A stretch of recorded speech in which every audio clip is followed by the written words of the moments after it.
Have you ever felt like you're stuck on a treadmill that just keeps speeding up? Like you're constantly battling burnout or wrestling with this inner voice of self-doubt that literally refuses to shut up? Well, if that sounds familiar, you're absolutely in the right place. In today's Explainer, we're taking a deep dive into some profound insights from Ryuho Okawa's work, specifically from a powerful 2005 lecture called Let's Praise Ourselves More. We're going to focus on how to actually break the cycle of anxiety that grips so many of us right now. We'll deconstruct the intense pressures of our highly competitive society and, more importantly, give you a concrete, structured way out. So take a look at the Japanese cover of The Laws of Hope. You see that yellow belly band right around the bottom? The text there makes this bold promise, a way out of depression and anxiety for modern people. And I think that instantly validates what so many of us are quietly struggling with. If you're feeling overwhelmed, you really need to know right now that you aren't broken, and you're definitely not alone. This is a widely recognized modern epidemic, and the good news? There's a mapped-out escape route. Here's our roadmap for today. We'll quickly cover the modern epidemic, the 3 triggers of anxiety, the art of self-praise, why growth is infinite, and finally, focusing your efforts. Okay, Section 1. The modern epidemic, a competitive society. We've got to start by just acknowledging the environment we're actually living in. We exist in this hyper-competitive, incredibly fast-paced world where the pressure to perform, to succeed, to constantly be on is just relentless. Modern depression, or utsu as it's called in Japan, isn't just some isolated clinical condition. It's a rampant psychological burden born directly from the insane pressures of this society. We're constantly being graded, ranked, assessed, right? Setting this baseline is crucial because if you feel a heavy psychological burden, well, that's a perfectly natural response to a world that demands perfection at literally every turn. Moving on to Section 2, 3 triggers of anxiety. Let's dive right into this because these 3 triggers are going to sound incredibly relatable. First up, we've got the habit of magnifying our negative self-image. Taking one tiny mistake and blowing it up until it totally defines us. Second is the fear of unknown changes. Basically, anything that disrupts our status quo. And third, that crushing weight of inferiority that hits when we compare ourselves to everyone else. In an era where everybody's highlight reel is front and center on social media, that third trigger is definitely more dangerous than ever. Actually, I want to pause on that second point for just a second, the fear of the unknown. We usually think of anxiety as being triggered by, objectively bad things, but major anxiety is super frequently triggered by normal, everyday life transitions. Getting married, snagging a promotion, relocating for a new job, these are supposed to be positive milestones, but because they represent the unknown and totally shift our routine, they can cause immense psychological distress. It's really just the fear of not knowing if we'll be competent in our new reality. So here's the million-dollar question. If our minds are basically hardwired to magnify our flaws, fear change, and feel inferior by comparison, how do we actually break free from this cycle? Take a breath. Let's hit reset, because now we're going to look at some actionable, genuinely uplifting solutions to rewrite that mental programming.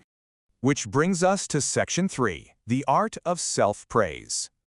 Look at the stark contrast between these 2 states of mind. On the left, we've got our default state, magnifying the negative through just relentless self-criticism. We essentially put our flaws under a microscope. But on the right, we have a much healthier alternative, objective self-observation. Now, this doesn't mean ignoring your faults. Rather, it means taking a step back and looking at yourself fairly, almost like a neutral third party would, specifically to find your good points.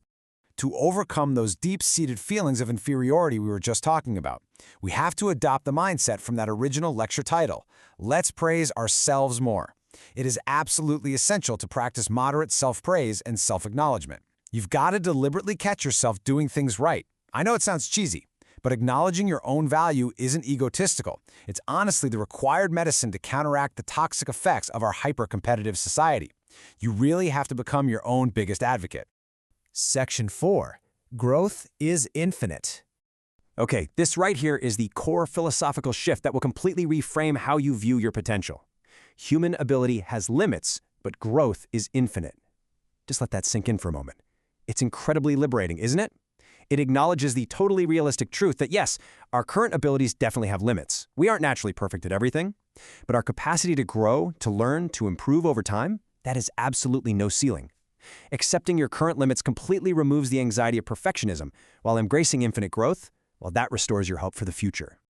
And if you check out the English cover of the book, it features this really beautiful subtitle, The Light is Here.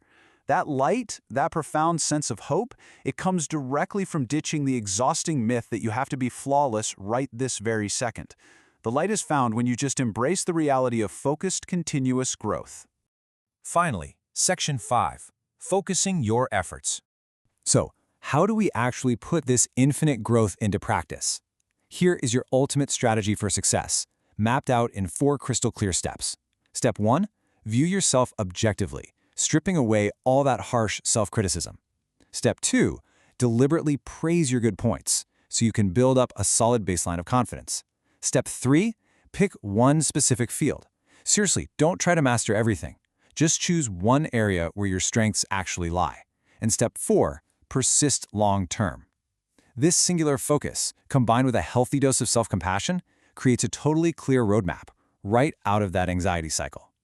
I really want to emphasize this core truth. Long-term effort in a single field ultimately bears great fruit.